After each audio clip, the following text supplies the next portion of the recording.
За тэгэхээр Бурхан багшийн айлц нь одоо 84 мянган сургаал ном буюу одоо ганжуур гэж бид бүхэн нэрлэдэг тийм.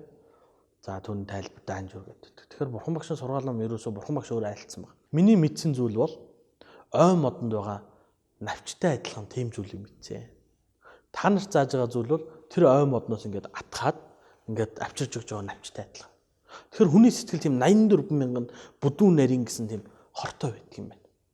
Түүнийг арилгахын тухайд Бурхан багш одоо айлтурууд байдаг.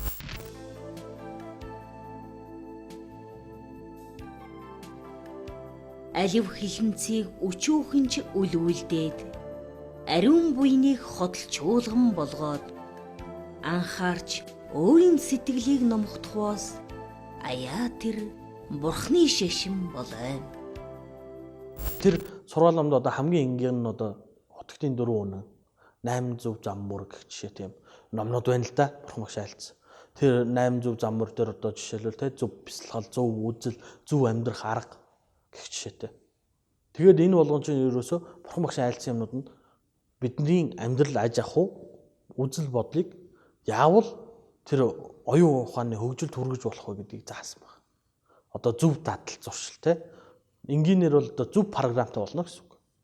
За өнөөдрийн нийгэм хүсэж байгаа зүйл бол те хүн болгон хариуцлагатай буюу сахилга баттай байх. За хүн болгон нэг нэгэ хүндж хайрлаж байгаасаа буюу хайр хүндэтгэл. Тэгээд төсвөр төвчрэг.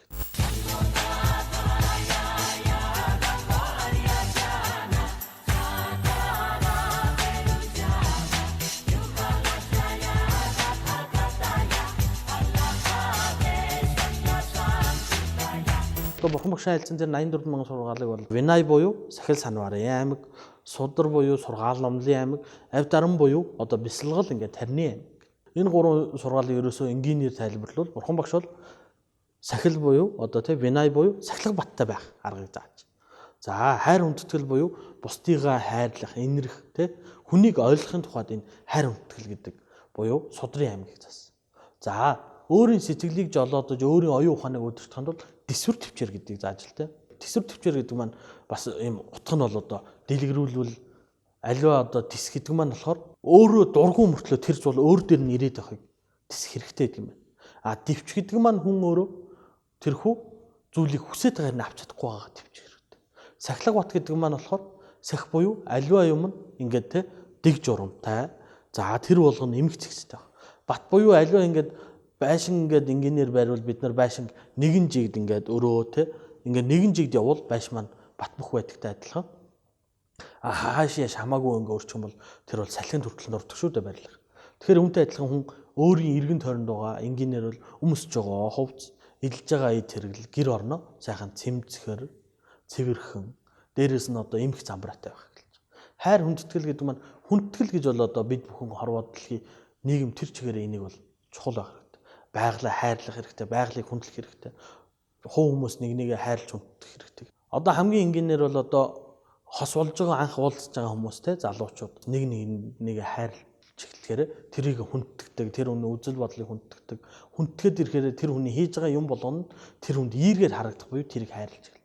Тэгэхээр ерөөсөө Бурхан багшин заасан юм бол ерөөсөө хэрхэн сахилгатай баттай байх вэ? Хэрхэн хайр хүндэтгэлтэй байх вэ? Хэрхэн төсвөр төвчээртэй байх вэ?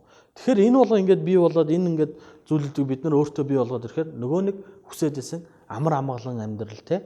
За сайхан ийрэг нийгэм, тайвшралтай, ямар нэгэн стрессгүй тийм аз жаргалтай нийгэм бүтээх суурь нь болж өгч байгаа. Тэгэхээр ерөөсөө биднээс тийм хоол юм уу эсвэл бид бүгдээс бүр тийм зайтай зүйл бол биш. Энгийнээр бол та хүн рүү инээвэл тэр хүн тань руу инээн те. Та хүнтэй ийдэг харьцвал тэр хүн өөртөө чи ийдэг харьцнаа л гэдэгтэй адилхан. Тэгэхээр ерөөсөө энэ гурван зүйлийг Бурханы номноос бид нар сураад үүнийхээ дагуу нөгөө аз жаргалтай амьдрал, сайн сайхан амьдралыг бий болгож байна.